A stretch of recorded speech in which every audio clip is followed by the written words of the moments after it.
Welcome to Mick and the Fat Man, the official COVID booster podcast, delivering immunity through life, music, and everything.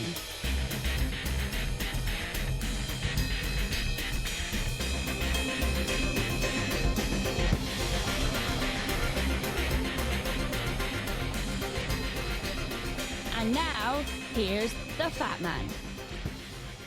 Well, thank you, Fanula, our favourite dairy girl, and welcome to Mick and the Fat Man, Season 2, Episode number 3. And that's right, folks, this is your COVID immunity podcast.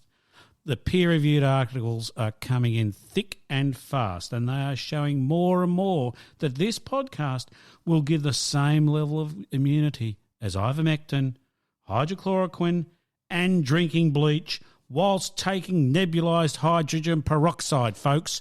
Get the lot into you or get the podcast. It's that simple. Listen to 2 episodes of Mick and the Fat Man and you've got double dose protection.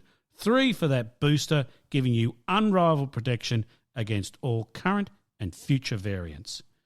Mick and I have installed ourselves in the Fat Cave, which has got positive pressure to ensure we can keep broadcasting this important community podcast. Recently, I've been out into the wasteland and procured some beer, and I've given Mick a beer. And we're both drinking beer today on this podcast. We're drinking your Feral Brewing Company. It's the Biggie Juice. It's a beautifully juicy IPA. So we're knocking that down while we talk through this podcast. Mick, how you going? It's week 6 in the Fat Cave. How you feeling, mate? Mate, I'm starting to feel a little bit toey. Must say, it's pretty boring here in the Fat Cave because there's nothing else to do because we're equal pressure and we've got the plastic spray on every possible surface that stops anything, including Scott Morrison, from getting in. Yeah. And I think that's great. It doesn't stop him on the TV though, but we can work on that. And there's that bloke over there, the guy dressed up as a bat with his boy friend. I haven't seen him for a little while. He was here the first week. He sort of disappeared. I don't know what he's been doing, but I'm sure he's around somewhere. Yeah, he did have a Pommy Butler, and I think the 3 of them have gone off picking daisies or something. I think they're doing some sort of weird stuff. I don't know. Yeah. Look, but overall, I'm bored to death. Right. So what have you been doing to try and reduce the boredom since you've been here, mate? Well, mate, I've been having a look at the stats for our podcast. Particularly those for the first year. And look, really exciting looking at them. There's so many people in the world who've got nothing else to do but listen to us. Fantastic, aren't they? Aren't they wonderful? I think they're wonderful people. We love them. Yeah, we do. So if that's you we're talking to, drop us an email. Tell us what you do during your COVID lockdown in your cave or whatever you've got. But there's one guy in particular, or in fact, I'm being misogynist there. There's one person in particular who we really want to make contact with. We've got people in New York, we've got people in London, we've got people in North Carolina, we've got people in Sweden. Sure. We've got every state in Australia and New Zealand, every state in New Zealand for that matter. Yeah. We've got them all, but we've got one person in Frankfurt am Main in Germany. G'day, mate. Or chick, how you going? Yeah, g'day, mate, indeed. Who the hell are you? Drop us a line. You're the one person in Frankfurt. Now, it's pretty good odds that you're Australian or English speaking because we don't do a lot of German toned material here, and we haven't even talked about craft work. No, we haven't, have we? No, we haven't. And we might do that some point. We should do. Because I like their stuff. It's got lots of drones. And Autobahns. There's Autobahns there. Absolutely. So if you're the person in Frankfurt am Main, why don't you drop us a line and tell us who you are and how you found us and how you find us. And if you wouldn't mind, tell a couple of your friends to have a bit of a listen. And we'll do a shout out to Frankfurt all the time. G'day, Frankfurt. How you doing? Indeed. Fantastic. All right, Mick, that's fantastic. I hope you don't get too bored. Look, I've got a feeling in my water, mate, that we are not long for the Fat Cave. I've got a feeling we're going to be emerging soon victorious. We are going to be emerging much like, sort of cockroaches after a nuclear war. They always say they're going to survive. Well, we have survived the Omicron. I think it's sort of getting to a level now. I've been getting boosted once a fortnight. So I've got about 36 boosters up my clacker since we've been down here, and I'm feeling pretty invincible. And plus I've been re-listening to the podcast, so I'm feeling totally invincible. And you and I both have been knocking down the ivermectin like it's bloody lolly water, haven't we, eh? Oh, it's great stuff. It's particularly great. Since you've got to apply it through every orifice. It's been going up the clacker big time, and I haven't felt like we've had horseworms at all. Have you? I've not had any for the last 6 weeks. Haven't had a horse, haven't had a worm at all. So we're feeling pretty confident that we will be emerging from the fat cave ever so soon to lay our eyes upon the new world order. It'll be very exciting. But in the meanwhilst, we shall have a quick look at 1001 albums you must hear before you die, edited by Robert Dimery in 2021. And interestingly, there's a forward in there by Michael Lydon, who's the founding editor of Rolling Stones, who pointed out these are three interesting facts. In 1877, Thomas Edison invents the phonograph while looking for a way to record telephone messages and predicts that one day everybody will have one. And then in 1925, records become electric and microphones and speakers are used to create them. And then in 1948, Apmex introduced editable magnetic tape. And guess who the first big customer is for a magnetic tape to do recording on? Our old mate, the mighty Bing Crosby. I'm Dreaming of... Amazing. He was a bit of a go-getter, as we found out. One of the biggest sellers of music in the history of the world with White Christmas, and also one of the first early customers for magnetic tapes to do recording on. So a big shout-out to Bing up there with... up there, down there, wherever the hell you are, don't know, in the ground, I guess. Big shout out to Bing for being one of the early customers for magnetic tape recording.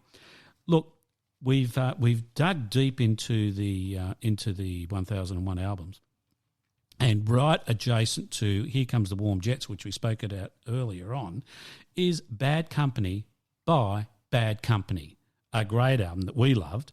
Came out in 1974. Produced by Terry Thomas, and the art was by Hypnosis, who we talked about previously, who certainly did the Pink Floyd Wish You Were Here album and a bunch of other stuff. And interestingly, it was recorded under the Zeppelin Swan Song label.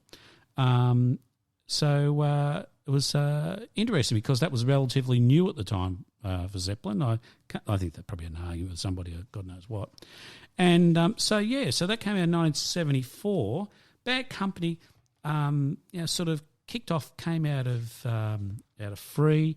As far as music success on the charts goes, in 1974 they had 4 singles basically. The best one they had was Good Love and Gone Bad, and then they had actually 7 albums in the charts in Australia. So Bad Company, Straight Shooter, Run with the Pack, Burning Sky. I started to lose interest by this. Desolation Angels, Rough Diamonds, and 10 from 6, I don't think. And interesting, the highest rating album was in fact Rough Diamonds, which came out in 1982. Believe it or not, who would have thought? So there you go. And I don't think I've ever listened to the album. So Mick, what can you tell us about Bad Company, that first album? Well, I can remember that when mid-teens. And it came out, and it was the album. I got it for my 16th birthday. Ah, happy birthday to you, old son. It was. And I can remember the birthday party. We were all sitting in the backyard playing Spin the Bottle. Oh, was that one, was it? That's that one, yeah. That was your 16th, was it? Yeah, just in time fly when you're I kissed fun. a girl. I can't remember which one, but I kissed one girl somewhere. Yeah, well, given that it was at home, we probably weren't too pissed.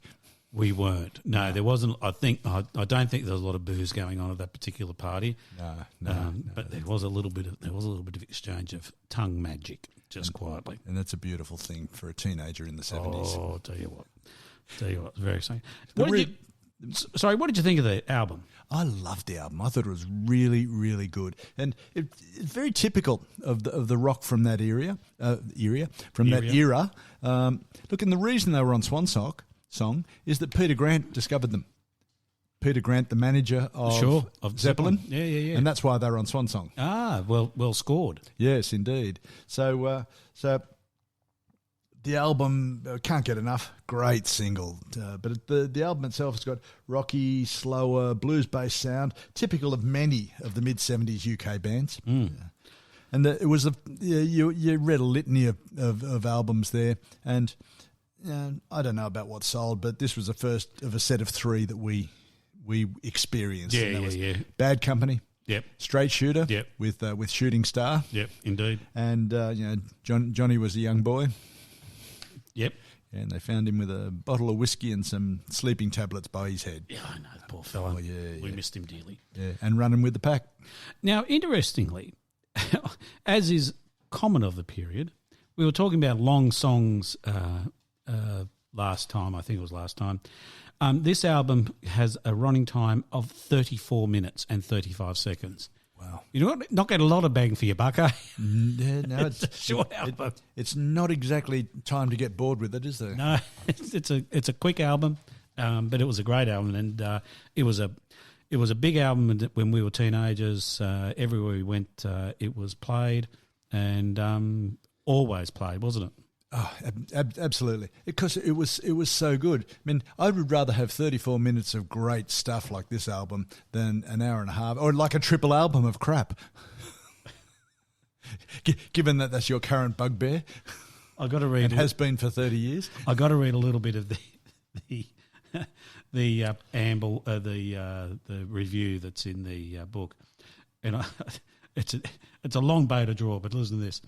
As Turkey prepared to invade Cyprus in mid-1974, Led Zeppelin's manager, Peter Grant, unleashed his own Young Turks, ex-free men, Paul Rodgers on vocals, and Simon Kirke drums, and former Motley Hoople guitarist Mick Ralphs, and erstwhile King Crimson man Boz Burrell, the 16th bassist who auditioned, created this band. So he wasn't the first choice, Boz. He was 16th. And anyway, they made a band, and they made a few albums, and a few bloody good albums too.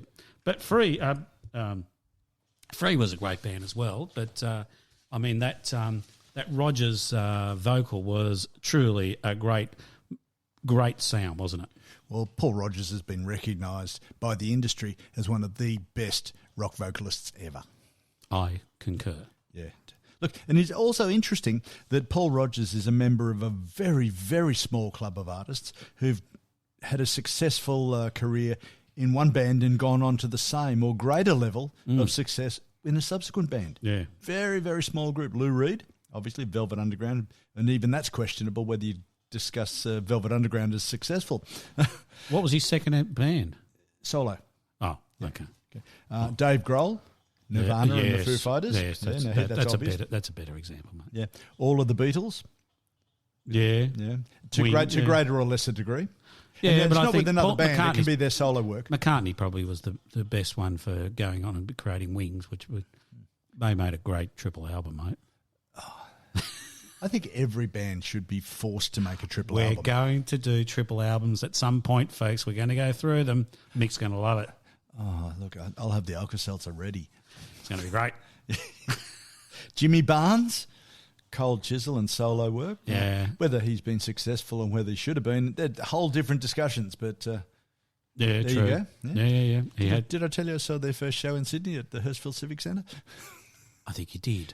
I think you did. Hurstville Civic Centre, big shout out to Hurstville Civic Centre. I think it's still there. Fantastic place. Excellent place. Jimmy Page, of course. The Yardbirds and Led Zeppelin. Yes, indeed. And of course, Eric Clapton, Yardbirds, Cream, and solo. So he'd be in a class all of his own to be in three different performing environments, all successful. Robert Plant, Zeppelin, and now what was his band called? Joy of something or other. I can't remember the name of his band. I don't know if that was successful before he joined. I don't know. He and then he's also Band of Joy was what you Band of Joy. It was him and Bonham. And then another. Then he also has had two albums out with Alison Krauss as well. and they're great. They're really love good. that. Raising Sand, and the other one's just came out. Just came out. I forget what it's called. No, it's quite good. Very good. Yeah, really good stuff. Some great songs on those two albums. And it's just such an unusual pairing of people. Fantastic stuff. Yeah. He's certainly got. He's tried some very different styles in his career. He has indeed. Yeah. So Bad Company. If you get a chance, we'll put a link in the show notes to the album. We'll put a link into all the albums, but have a listen to the first one because it's an absolute cracker, and have a listen for go for a best of Free as well. There's some great songs that come out of Free as well. So do listen. As we said, Paul Rodgers is clearly one of the great rock singers in the history of the world. Not wishing to overstate him, mate. The Globite's there. Rattling around. What do you got in there? Open it up and give us a gander. Plunk. Mate, it's songs about Australia. Oh, about Australia or from Australia? Or what do you mean by songs about Australia? I don't know. It's what it's labelled. Oh, okay. Just says that. Take it or dig down a bit deeper. What else is it? Okay. It's got some text underneath it here, and it says, mostly but not necessarily written by Australians, reflecting what the country means to us, what it means, what it offers, and it could be historical, cultural, social. Excellent. So I'd love to have a beer with Duncan. And who wouldn't? I'd love to have beer with Dunk. We drink in moderation, and we never, ever, ever get rolling drunk. I'll bet our friend in Frankfurt he knows that one. Would know that one, yeah. Yeah, he would know that one. All right, so give us a bit of a rundown on what you're regarding as this wondrous Australian musical collaboration. Well, I think we can take it back to the Australian view of ourselves. And whilst it may not be true, Australians have a view of themselves as the bushy, the person from out of the urban areas, ready to conquer anything nature can throw at us. That's and it's right. really a myth. 95% of Australians live in the urban areas, primarily on the east coast of Australia. That's it. Never been west of bloody Dubbo. Well, never been west of the Blue Mountains. So interestingly, because this is one of the great myths, we see things like Crocodile Dundee, which is a mythical character, but so many people in Australia feel that they have an attachment, they have a closeness to Crocodile Dundee, and I can tell you now, 99.9% of Australians have not done anything remotely like where that character has been to or done. Absolutely. In fact, not even been to the Northern Territory. We'll come back to the Northern Territory soon. We will. In fact, even as you said, west of the Blue Mountains. So the Blue Mountains is what's called the Great Dividing Range. It hovers down the edge of the east coast of Australia, and it's a bit of a barrier, kept out the British out of the inland of Australia for quite a while, but eventually they got over the top of it, and realistically, most of Australia's never been over it. Never been west of it.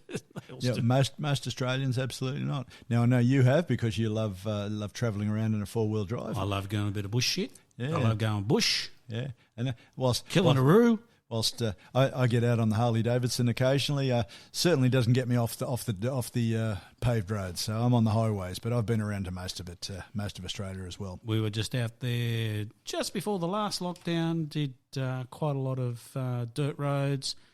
Did one stint. There was 500 kilometres of dirt road corrugations. That was a bit of a drive. Fantastic, and the photos look fantastic. Oh, people love my photos. They do, yeah. dirt, and more dirt.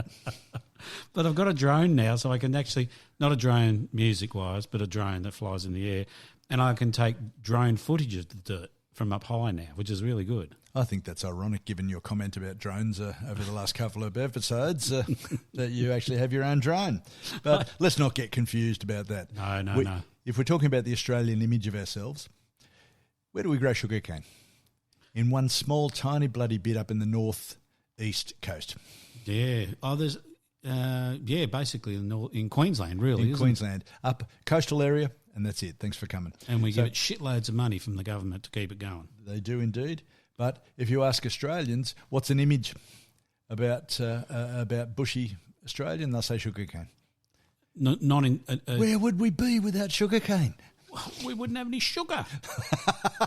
We certainly wouldn't have any music. But we certainly knocked down a shitload of native bush to plant all the sugarcane, didn't we? And that's important that we subsidise it and underwrite it, because otherwise, how would we be with songs like Sounds of Then by Gangajang? Oh, yes. Out on the patio we sit, and the humidity we breathe. We watch the lightning crack over cane fields. Laugh and think that this is Australia. Yep, this is Australia. What a great song. It's a terrific song indeed. Go-Betweens. It's another very, very long-standing Australian band. I love them. They're great. Yeah.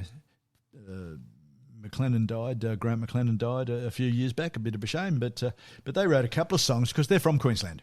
They are, and they referenced cane in at least one of their songs in the name, in Cattle and Cane. And the best thing about it is that in Brisbane there is a bridge over a river called the Go-Between. Absolutely, fantastic. I think it's a great reference to the band and a great name for a bridge. I think the more geographic landscape features that we can have named after rock and roll bands, the better. I mean, they've got AC/DC Lane in Melbourne. Oh, have they? Yeah. I didn't know that. Yeah, it's a good thing. I mean, there's not much else in Melbourne. The way that gets some controversy. No, I like Melbourne. No, Melbourne's good. Yeah. We like Melbourne. Yeah. I was just down there just after Christmas, I beg your pardon, Christmas, had a dip in Port Phillip, actually. A couple of dips in Port Phillip. As you would, yeah. Catch any penguins on the way? Didn't see any penguins. They were on the other side. But I did see a couple of rays on the bottom of the water. Oh. There's not much else. I mean, it's bloody cold water, though. I can tell you that right here and now. I've got warm water down the bottom of the street here with stingrays. I know, and you love swimming in there, don't you? I'm a child of the ocean. I know. You don't get this glowing white complexion swimming in the beach every day. No, you're a fond admirer of it from afar. Oh, and that's the best way I like it. Now, the Go-Betweens, it's a good thing that they've got this historical view of Australia, because they couldn't wait to get out of here. They escaped to England because Australia, and Brisbane in particular, was such a cultural wasteland. Yeah, what were you going to say then? No. You're the one with the trashy mouth, remember? I know. And I thought, hello, he's going down the gutter. Here we go. Yeah. I recall a schoolboy going home through fields of cane to a house of tin and timber, and in the sky a rain of falling cinders. Now, does that say Australia to you or Says what? Australia. Yeah. Burning the cane. Yeah. Jimmy Barnes, my favourite Australian performer. Absolutely. Yeah. And he's got a song called Working Class Man, which I think is quite ironic that he's a Scot here in Australia singing about Australians with a song written by an American that cites he believes in God and Elvis. Now, that's a beautiful thing. But the film clip features burning off cane fields. There you go. Where would we be without cane? Absolutely. Paul Kelly, in what I regard as probably the single best Australian single ever, To Her Door. Yep. It's a wonderful song. If you're not familiar with it, we'll have it in the playlist. But it's a 3-act play of the start, collapse, and reinvigoration of a relationship of two young people get married. He was riding through the cane in the pouring rain to her door. There you go. You can't go wrong. Sugar cane. You'd think there'd be a lot of people living up there where the sugar cane's grown, but there's fuck all, isn't there? There's no one.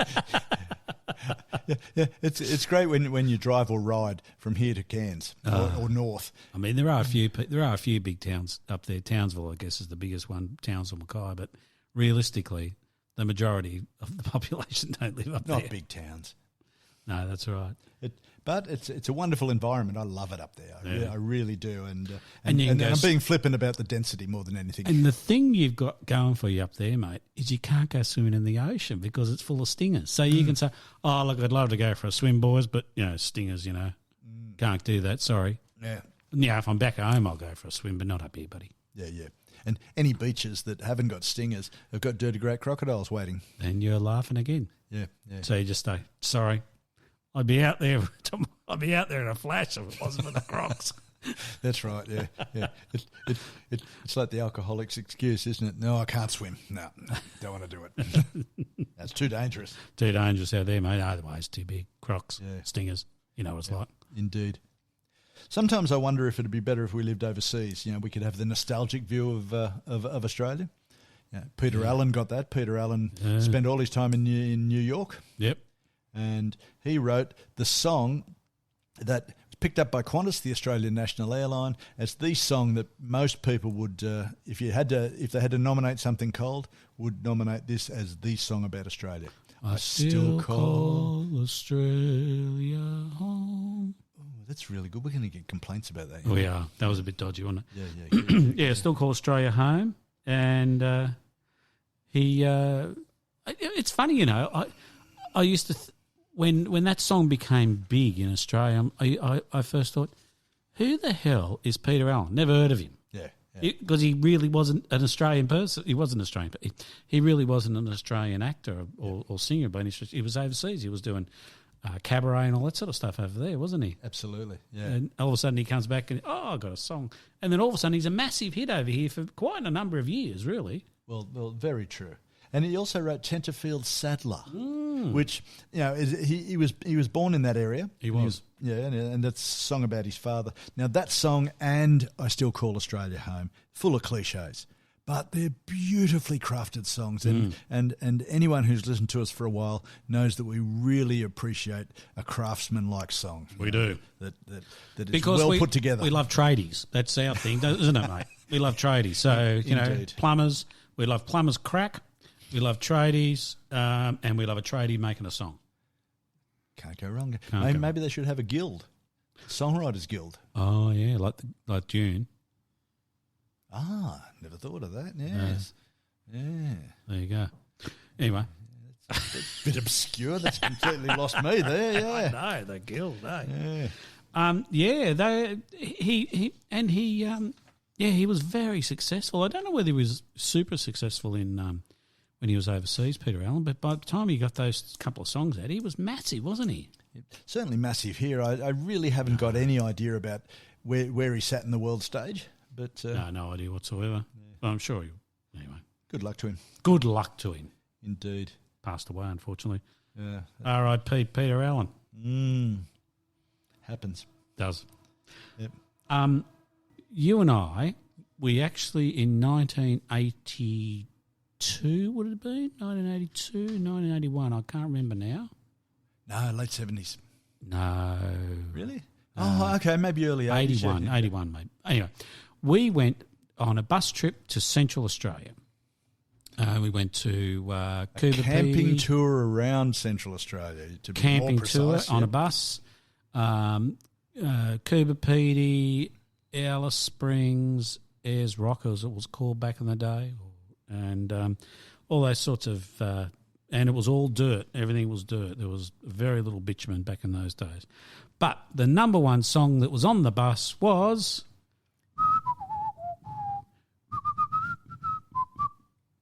Of course, yes, it was. Men at Work Down Under. Men at Work Down Under. Another bloody Scot.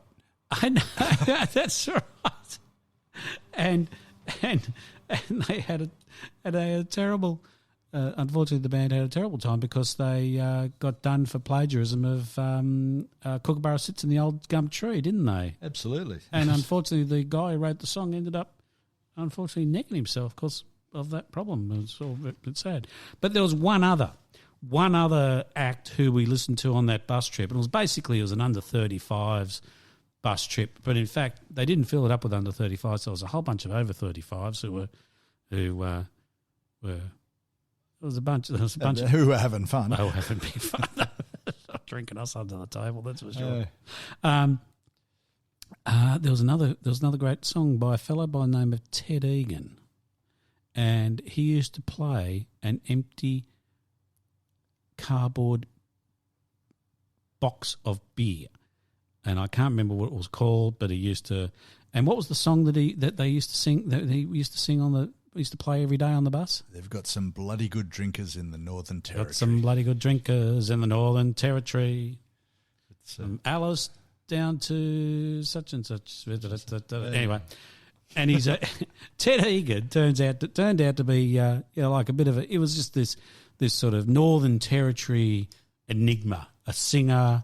But he ended up being like the governor of the state. He ended up being Aboriginal lands rights sort of person. It was quite the statesman, as it turns out. But at that particular time, he was singing about drinking in the Northern Territory, and we loved it. Well, a large slice of his songs covered people whose claim to fame, sole claim to fame, was being able to indulge their drinking problems. Indeed, there was a lot of it, wasn't there? there was indeed. Speaking of drinking problems, I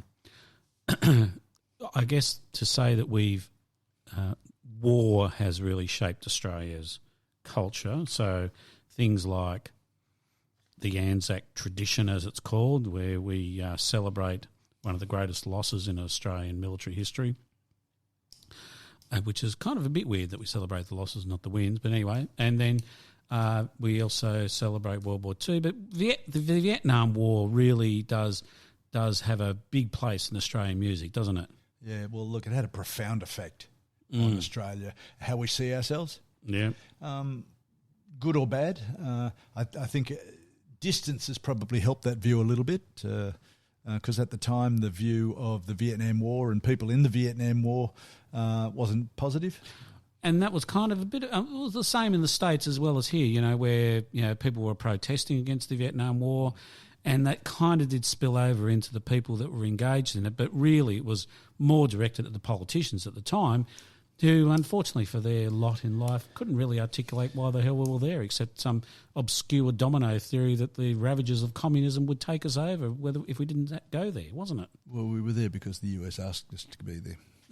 We were, and they were there because the French asked them to be there, and we stayed there because we believed the bullshit about domino theory that if one communist country falls, they would all fall.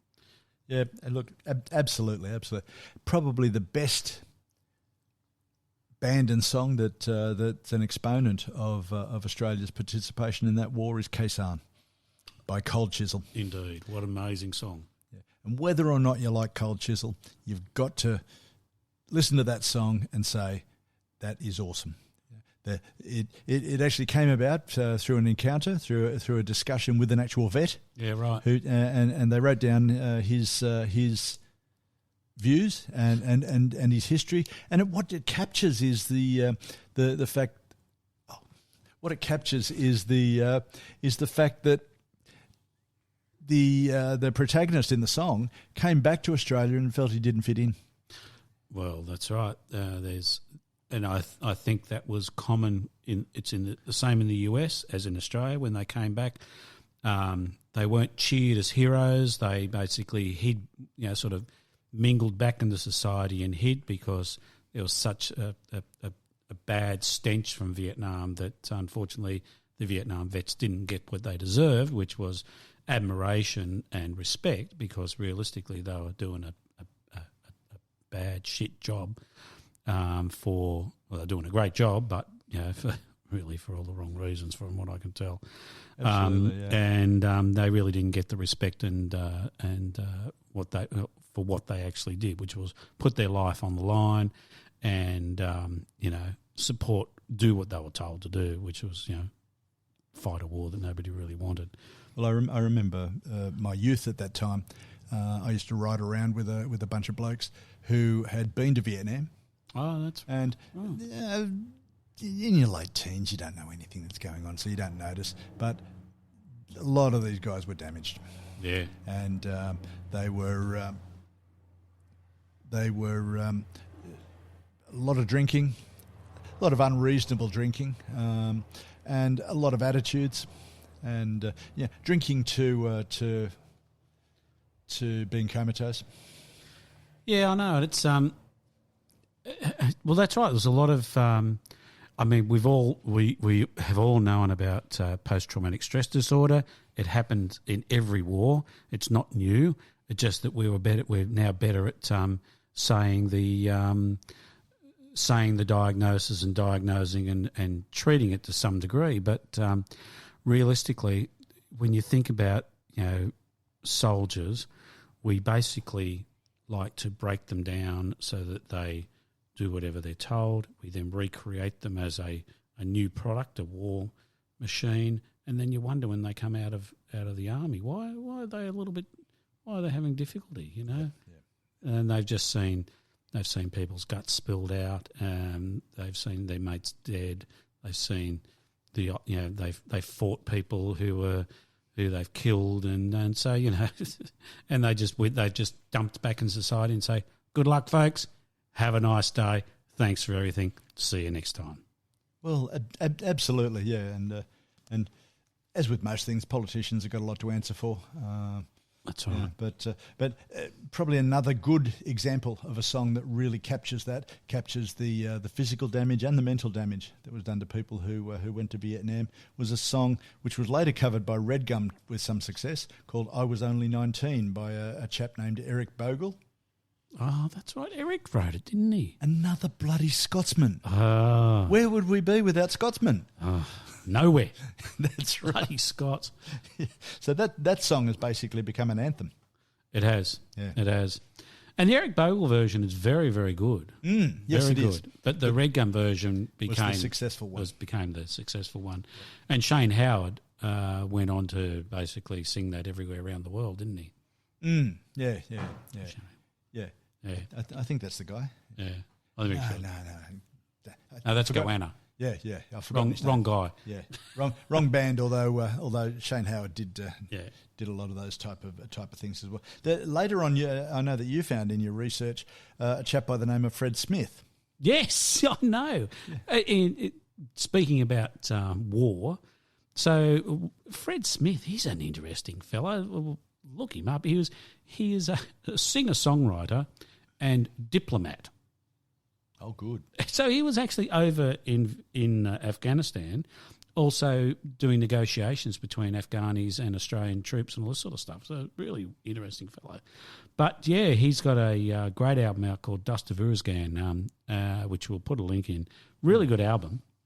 Yeah. And so Bruce Elder described it as this remarkable singer-songwriter who reveals influences that range from Paul Kelly via Lou Reed to Loudon Wainwright III to Leonard Cohen, keeps releasing amazingly accomplished albums. He's got the bleeding lot in there, but it is a really good album. He's a really he's a good balladeer. He's a bit like Paul Kelly in that regard. And that's a good reference to have. Yeah, I'll take it. Because Paul Kelly's pretty bloody good. Yeah. Look, and it's nice to have that sort of comments from someone of the stature of Bruce Elder, who's been the man, with the legitimacy to comment on Australian rock music. Bruce forever. Elder, the elder statesman of music. Absolutely, yes. He was great. Oh yeah, he's been around for a while. Yeah. One thing that's interesting, we've got cliches and we've got songs that we all recognise as part of Australia, but have a listen to Hey True Blue, the one by John Williamson. Yes. Now, I've not really paid a lot of attention to it, but as part of this research for this episode, I went and had a look at it and had a read of the lyrics. It's not the song that people think it is. It's really quite bitter. Look, it purports to be a song that examines what it means to be Australian in adversity, and it's not nasty and it's not anything like that, but it's certainly not as clear cut and jingoistic as you might think. Hey True Blue, is it me and you? Is it mum and dad? Is it a cockatoo? Is it standing by your mate when he's in a fight, or is it just Vegemite? Yeah, it's very good. What's Australia mean? It's very true, isn't it? Yeah. Is it mean something? Is it all those things, or is it just really a cliche? Yeah, it's very interesting. Yeah, John Williamson is an interesting character. He's been around. He's been around for years, and he's been, he's known for the the joke song and stuff like that. But he does do quite a lot of very searching Australian songs as well, where he protesting about log, wood yes. cutting and things like that. And he's actually, whilst he still has the humour in his songs, he also has quite a lot of pertinent social comment as well. And he's a very true blue, dinky die kind of bloke, no nonsense kind of bloke. Very interesting. Yeah, very, very much so. We've got the landscape of Australia, which is it's awe-inspiring when you do go out there. So musicians who go out and see beyond the Blue Mountains, basically, and see some of the areas that you get to and some of the areas that I get to on occasion, and then write songs about it. Well, just speaking of John Williamson, he's got this beautiful song called "Raining on the Rock," and it's raining on the rock. What an almighty sight to see! And I'm proud to be in this big land like an Aborigine, and it's a really really poignant song. And I've seen it rain on Uluru, and it is one of the most amazing sights I'd ever seen. I was my wife and I were out there, and I said, "Oh, look, there's a bloody big cloud coming in. Let's race." We were in a car, and I said, "Let's race back out and see if we can. It might rain on the rock." So went out there, and all of a sudden we're at one of the lookouts, and all of a sudden it started to rain, and it literally at the first part of it, it looked like someone had got icing sugar and put it over top of the rock. That's what it looked like. And then the rain started to sink into the rock, and it went dark, and you could see the rain falling off the rock. And we just sat there for half an hour, and it was just an amazing view. And it literally only rained on the rock, nowhere else virtually. And then this cloud came over and just disappeared into the ether. Amazing. I hope we'll hear the song about that soon. And it's raining on the rock. Anyway, I'll put the link in the show notes to it. I'll put a photo up. I don't think we can put photos up in our show notes. No, that's a little bit difficult, isn't it? You mentioned there, be like an Aborigine, right? That which is an attempt at trying to empathise with First Nations people, the people who were here first, all of that sort of thing. And there's an increasing number of artists trying to empathise with Aboriginal people, embracing those issues that are important to them, including things like land rights and so on. Yes, and there's some great Indigenous artists as well. Absolutely, yeah. Who really do have a strong understanding and strong link to the land as well. Yeah, like Archie Roach wrote a particularly beautiful song called "Took the Children Away." Oh, fantastic song! Yeah, fantastic song. And Goanna, not Aboriginal, but they had a song called "Solid Rock," standing on solid rock, living on sacred ground. Yeah, and captured that. And then you've got bands that are full Aboriginal, all members are Aboriginal people. Warumpi band, the song "My Island Home," which I've heard a couple of versions of that, and I really like it. It's to bring it back to what we really love. It's a well-crafted song with some meaning and some lovely lyrics. And a massive hit in Australia as well, wasn't it? Yeah. Massive hit. Yeah, by a couple of people. It's been a few people sing it. Christina New did a really nice version of it quite a few years back. And her version's probably the biggest hit there was with the song, in memory. Yeah. But the Warumpi band's version of it's also very, very good. Yeah. It's very, very good. And they're great. It's interesting. One of the we stole our style of conversation from Roy and HG. Yeah, we did. And sorry, boys. Yeah, thanks, Roy. And Roy and HG have actually dubbed "My Island Home" as Australia's official ceremonial song. They do. Every time there's a ceremony, every time they talk about ceremony, they go, "And we'll get Christine Arnoux. She can do "My Island Home." They love it. Yeah. And it is a great song. Did she do it at the Olympics? Surely she did. I've got to tell you, I was almost embarrassed by the Olympics, so I'm not sure. Look, the thing is interesting is that everybody goes, "My Island Home," thinks Australia. Yeah. It's not really, that's not the island they're talking about. They're talking about the islands north of Australia, which is where Torres gets the Torres Strait Islands. Yeah, I know. But we'll run with it being. We'll take it. If the cap fits, wear it. We'll steal it. That's right. And certainly I imagine a lot of First Nations people would have picked up that song as having a broader understanding, Sure. broader applicability Yeah. to Australia. Yeah, sure. And Warumpi's also did Black Fella, White Fella. Ah, great song, isn't it? It is. It doesn't matter what your colour. Yeah. Black fella, white fella, doesn't matter what you call. Yeah, fantastic. I'd much rather listen to songs like that by Australian Aboriginal bands than American rap. I've got to tell you. Yeah, maybe we get them to write, maybe not Hamilton, but a different version of Hamilton. Maybe Gough Now you're talking. Whitland, the musical. Yeah. That's now okay. I'm thinking about that. I'm going to start writing tomorrow.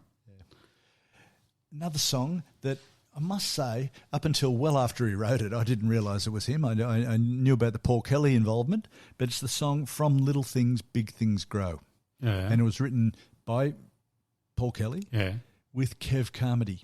Was it? Yeah. I didn't realise I didn't know that. And it's about a struggle by, because in the lyrics have got Paul Kelly's typical storytelling narrative style in there, and they're Sure, really sure. good, clear, understandable. And it's about an 8-year struggle by a man named Vincent Lingari. Oh, that's right. Yes, of course it is. Campaign for land rights for Indigenous people against a landholder at a place called Wave Hill, and basically he wanted to pay them with food. Yeah, thanks for coming. Now piss off. And so they all walked off, and there was a huge The Wave Hill strike was a massive thing, wasn't it? Yeah, and that song really addresses the hypocrisy of white rule in Australia. I don't want. It's not our place to get up on a high horse. We can if we wish to, Mike. Yeah, I don't really. We can want if to. we wish to. Yeah. I'm not going to give. I'm not going to give my opinion because it goes in a whole bunch of different directions. But I certainly do think that things like this, From Little Things, Big Things Grow, what a wonderful song, and I reckon it's as powerful as anything written by Dylan. Yes. What about Making Gravy? Do tell. Is that as powerful as? Not as powerful as this song. No, it's not. No, it's not. Great. I mean, I don't know what Paul Kelly thinks, but I reckon this would have to be close to his best, other than To Her Door. And Petrichor. Petrichor, of course.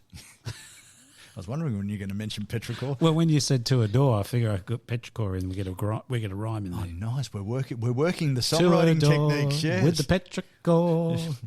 And folks, look up. I mean, Petrichor is a thing. Look it up. And there is a song by Paul Kelly called Petrichor, which is about the smell that is released when it starts to rain, or just before it rains, that is released from dirt. And there's that smell. If you know the smell, if you know a warm road that's got dirt on it, as it starts to rain, there's this smell. That smell is called Petrichor. And to actually have a whole song called Petrichor, I'll take my hat off to Paul Kelly. He's a master songwriter. If you can get Petrichor into a song, you're a genius. I've smelt that. Yeah, I never thought it was anything. It was only described, was it in the late 60s, early 70s? Two CSIRO scientists described what it was, and it's actually a chemical reaction that actually causes this release of a volatile, which you can smell. Releases a volatile that you can smell, and they named it Petrichor. And it means it's Latin and something else. I can't remember what it means. You can look it up, and if you really want to. But yeah, it's a great word for a start, and it's great. If folks get your trivia hat on, it's going to be in trivia sometime. Petrichor. Fantastic. That's what I do. Look, and there are lots of Australian bands who have and are increasingly incorporating Indigenous themes, ideas, issues into their songs. Yeah. And whilst these aren't modern, there's a couple of older ones that you'd be well aware of. Icehouse in the song "Great Southern Land." Oh, isn't that's a terrific? That's a sensational. And Ivor song. Davies, it's his take on an Aboriginal view of Australia. Yeah. Yeah. So you look into the land and it'll tell you a story. A story about a journey ended long ago. Yeah, that says it all, doesn't it? Yeah, because Australian, if you're overseas and you don't really know, Australia has not really, white Australia has not really embraced the Indigenous stories particularly well over the years. And certainly when Mike and I were growing up, it was almost non-existent. The Indigenous story was the sort of the last page of your textbook, and basically, and they were there. They were there, and they were just They were just nomadic people that wandered around, and we've come here and we fixed it all because they didn't do anything with it. It was just there. But look, we've built cities and shit like that, so it's much better. And then we had explorers who went out and walked past all the Indigenous people who were living there and said, "Look at us, we've found something." And they go, "Hi, how you going? Nice to see you." So yeah, we had not embraced Indigenous learnings in any way, shape, or form, and we talked about my trip into last year into parts of Central Oz. Well, I did go and visit the gravesite of two explorers from Australia called Burke and Wills, although one was Irish, the other one was English, as they ventured past all the Indigenous people to strike a trail across the centre of Australia from south to north. And they got back to this magnificent waterway where they died of starvation, even though there had been fishing line and hooks left for them. They died there, unfortunately. No, and they were living there for 4 or 5 weeks, and the Indigenous people even fed them at some point. But they didn't stay with them all the time. They went off and did other things. But yes, it's an interesting. So we grew up in an era when we didn't embrace that sort of stuff. It's better now, but still not great. We still don't treat the Indigenous culture totally with the respect it deserves. But it is changing, and hope it continues to do so. Yeah. What program about Australia would be complete, particularly with the theme that you've just finished on there, without Midnight Oil? Midnight Oil, fantastic band. Yep. And aware, I think is the right word. Their entire catalogue is about this bloody thing, this sort of thing. That and hatred of the Americans. Hatred of Americans, hatred of big business. Yep, yeah. I think that's reasonable. Yeah, it's great. It's great. And they were amazing, and they toured extensively through remote Australia, playing to small outback communities as well as big. We've seen them in big settings, but they also toured into remote villages and stuff like that, and remote towns to take their music, and they were very well respected. And they're still around. They've just got another album out, I think, didn't they? Really? I think so. Yes. Oh, that's good. But yes, they in fact the lead singer Peter Garrett was an Australian politician, and one of the opposition politicians mocked his lyrics in Parliament one time, and I would have got up and said, "Up yours, fuckface! You've written fucking nothing. You've done nothing. You've been a dickhead. This is a great song. Respect." And you should see the look on his face as he says, "Tough ass." Fuck you. That's what I would say. Look, I think we should finish because Jeff's got he's opened up his box of Fs. Hold on. There's a soapbox beside me. I'm climbing up. Here I go. No. And let's finish off with Helen Reddy. Oh, Helen Reddy. What's Helen Reddy got to do with Australia? Helen Reddy, the woman dubbed by Alice Cooper the Queen of Housewife Rock. And yet you Is ask... that what he said? Yes. I didn't know that. And yet you ask a lot of Australians and they'll cite Helen Reddy as a great example of Australian music. Yeah. Look, it's a good song. I'm Woman. It is a great song. Great song. Nothing to do with Australia, though. No, it's something else.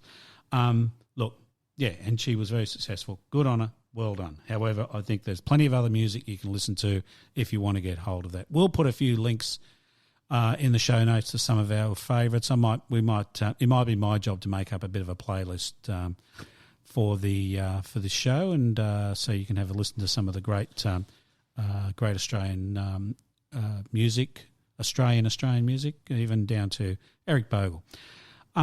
So, look, folks, we might call it quits. Thank you very much for listening, and look forward to hearing from our friend in Germany.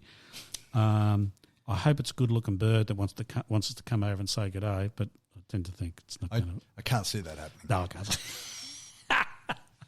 can't. Get in contact with us if you can, though. And look, we look forward to seeing you next time when we're podcasting. Don't forget, we're available in all good places where you can get a podcast, Spotify, Apple Music. Leave us a review. Send us an email, Mr. Germany, Mrs. Germany. Send us an email. Hit us up on Instagram. Hit us up on Facebook. Thanks very much. We'll see you next time, folks. Thanks, Mick. Thanks, Fat Man. I feel better already.